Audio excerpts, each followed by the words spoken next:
It's your boy Professor J. Pillar Bay. I'm back.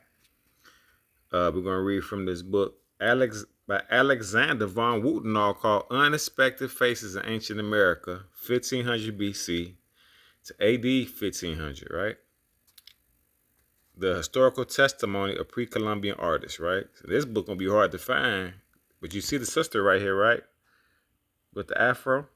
You see that? Look at that. People you see in your neighborhood, right? Okay.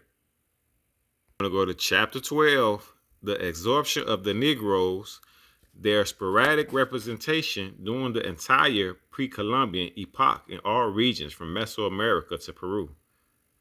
Chapter 12, he said the absorption of black folks, their sporadic. What sporadic mean? It's everywhere representation during the entire pre-Columbian East Project. So during the entire before Columbus, we was in all regions from Mesoamerica to Peru. But we also know Peru means what? Haru, or what they say Horus in ancient Kemet, right?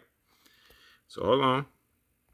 All right, he says the attentive study of the Negro portrayals in the pre-Columbian art leaves us little doubt about the presence of black people in ancient America. This paramount reality is even more surprising as soon as we examine the chronological and geographical extent of a racial phenomenon that was practically ignored in the past by professional investigators and the general public alike.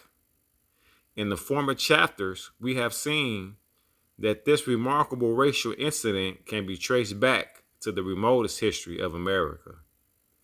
Michael Cole's last carbon dating, 1966, of San Lorenzo, going back to almost 1200 BC, gives us an unmistakable clue to the great antiquity of the colossal Olmec heads. George Kleber describes these monumental witnesses as manifesting on the part of their creators. A pharaonic desire for eternity, for physical survival beyond all the accidents of time. I believe Kleber is right, and I am beginning to believe that he is also right in introducing the word pharaonic, even if it means the vindication of the often laughed at. We're going to get to that. Then he says, in the scholarly book, Blacks in Antiquity by Frank Snowden Jr., there is no mention of the presence of blacks in American antiquity. Now, what does antiquity mean? Ancient history, right? Ancient past. This unfortunately reflects the attitude of many North American writers as well as the posture of the general public, namely to ignore the history of an ancient America south of the border of the United States. The minute study of Mr. Snowden, however, very interesting for us since it shows many parallels in his research on the work of Greco-Roman material. Similar investigation procedures are used in my book, right? We're going to scroll down again. He says, the so-called Indian, now and undoubtedly more so antiquity, possessed and still possesses two remarkable abilities. To begin with, they can see without looking. And what they did see, and what they see, they do see. Nobody can tell them that they did not see what they did see, connected with this in an uncanny, powerful visual memory that is not just confined to their own perceptions, but which spans hundreds of generations compared with their extraordinary capacities. Most people in general are deficient in both respects. During my 38 years in Mexico, I have tried to rid myself of my European complexes and have dedicated myself to learn how to see from my Indian, or rather my ancient American friends. I use my own eyes assisted by my camera in a technique I will explain at the end of this book. My chief goal has been to pierce through the pictorial memories of hundreds of generations and to get at the visual roots of historical and ethnical events in the New World. The results are inevitably startling. By using the appropriate pictorial material, the ancient American fire god, for instance, can be traced to its probable Semitic roots in the picture of a Phoenician and Babylonian semi-god Humbaba. Now, what's Semitic? An Afro-Asiatic language, right? So we already know Phoenicians, African people, right? Babylonians, we know who, that's us. Or the countless representations of the American rain god Tolak, showing heavy rings around his eyes, can be feasibly explained by harking back to a Negroid rock mass. A Negroid rock mass carved by the Olmecs on a mountaintop in Chalcatzingo, Mexico, 3,000 years ago. So he like, hey, I saw a Negro on a rock that's dated 3,000 years ago in Mexico, right? One simple truth seems to be obvious. 95% of America's ancient history was written by pre-Columbian artists and not by scribes past or present. The silent but extremely telling pictorial witnesses are quietly but persistently demanding to be looked at in this book. I welcome disagreeing opinions. Hold on, let's go down one more time. I welcome disagreeing opinions and doubts if they are properly substantiated. They will be very helpful for clarifying future studies. Yet I hope the descendants will rather be careful in telling me and my ancient American friends that we did not see what we did see.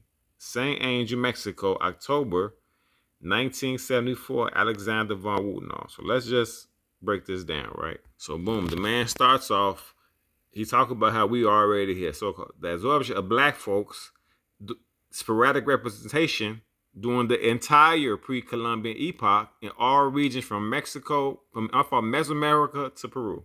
So he said, I found these black artifacts everywhere, right? In ancient America, right? And then he says, the attentive study of Negro portrayals in pre-Columbian art leaves us little doubt about the presence of black people in ancient America. Now think about that. First of all, it's black people in the hood and ghetto.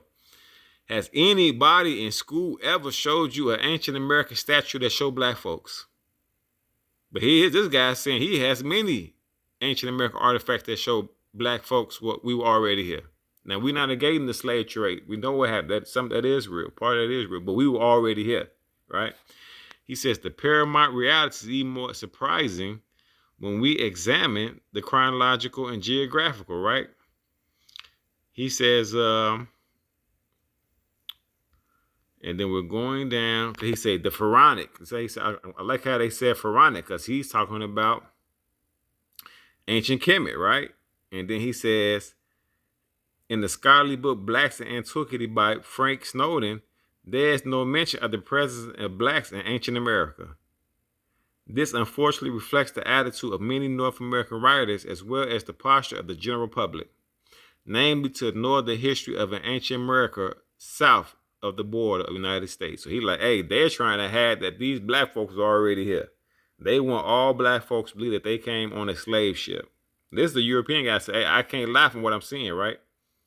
Then he said, hey, I was in Mexico 38 years studying this stuff. But he said, I can't get out of my mind when I saw the Semitic roots of the Phoenician and Babylonian semi-gods. Semitic comes out of Africa. Like Hebrew, Arabic, these are all Semitic languages, right? And then he says the American rain god showing heavy rings around his eyes can be explained by the harking back to a Negro rock mask carved by the Olmecs on the mountaintop 3,000 years ago of a black rock mask, or or us, the Moorish, African, Hebrew, and so he like, hey, you won't be able to lie to me, and you can't. Yeah, I hope that the descendants will be rather careful in telling me and my ancient American friends that we did not see what we did see. He like, hey, these are some black folks, okay? Hold on. So once again, it's your boy, your main man, J. Pella Bay. You want to get this book in your library?